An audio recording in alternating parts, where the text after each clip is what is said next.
Number rules, তোমার লক্ষ্য গোপন রাখো।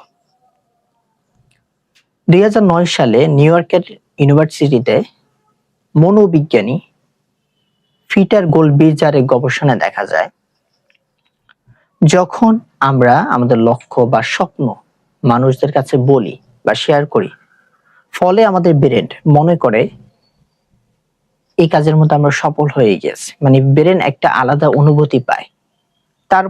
তার ফলে ওই কাজের গুরুত্ব কমে যায়, ব্রেনের কাছে ওই কাজের গুরুত্ব কমে যায়, এজন্য আমরা ওইটা সফল হই না বা ওইটা করতে পারি না।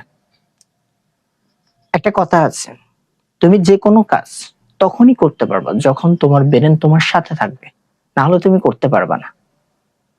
এক জনপ্রিয় ব্যক্তির একটা উক্তি আছে, ওয়ারেন বাফেট, তিনি বললেন, the difference between successful people and very successful people is that very successful people she know to almost everything.